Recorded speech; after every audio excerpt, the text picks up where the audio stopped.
বর্তমান পরিস্থিতিতে ভারতের টি-20 বিশ্বকাপের ম্যাচ খেলতে না যাওয়ার সিদ্ধান্তে বাংলাদেশ অনড় থাকবে। আমাদের ক্রিকেটারদের নিরাপত্তার প্রশ্নে কোনো ধরনের আপোষ করব না। বাংলাদেশের এই অবস্থানে যৌক্তিকতা আন্তর্জাতিক ক্রিকেট কাউন্সিলের কাছে স্পষ্টভাবে তুলে ধরা সম্ভব হবে।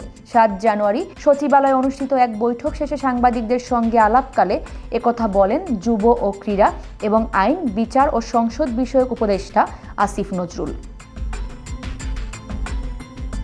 আসিফ নজরুল বলেন, আমাদের ক্রিকেটারদের নিরাপত্তা, দেশের সার্বিক নিরাপত্তা এবং বাংলাদেশের মর্যাদার প্রশ্নে আমরা কোনো ধরনের আপোষ করব না। আমরা ক্রিকেট খেলতে চাই, বিশ্বকাপে অংশ নিতে চাই। যেহেতু টুর্নামেন্টের আরেকটি আয়োজক দেশ শ্রীলঙ্কা রয়েছে, আমরা সেখানে খেলতে আগ্রহী। এই অবস্থানেই আমরা অটল আছি। কেন আমরা এই সিদ্ধান্তের অনড়, সেটি আইসিসিকে বোঝাতে পারবো বলেই আমাদের বিশ্বাস। আইসিসি যদি নিরপেক্ষ ও সহানুভূতির সঙ্গে বিষয়টি বিবেচনা করে, তাহলে আমরা কষ্ট করে অর্জন করা টি-20 বিশ্বকাপে অংশ নেওয়ার সুযোগ পাব।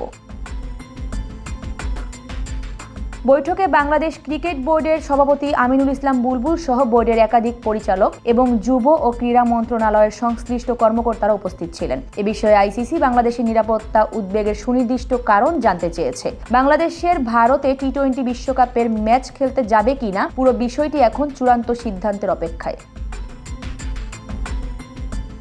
উল্লেখ্য, আসন্ন টি-20 বিশ্বকাপে বাংলাদেশের গ্রুপ পর্বের 4টি ম্যাচই ভারতে অনুষ্ঠিত হওয়ার কথা ছিল। তবে সম্প্রতি বাংলাদেশের পেসার মোস্তাফিজুর রহমানকে আইপিএল থেকে বাদ দেওয়ার ঘটনায় ভারত বাংলাদেশ কূটনৈতিক ও ক্রিকেটীয় সম্পর্কে টানাপোড়েন তৈরি হয়েছে। সেই প্রেক্ষাপটে নিরাপত্তার শঙ্কার কথা তুলে ধরে বিসিবি ভারতের বাইরে ম্যাচ আয়োজনের অনুরোধ জানিয়ে আইসিসিকে চিঠি দিয়েছে।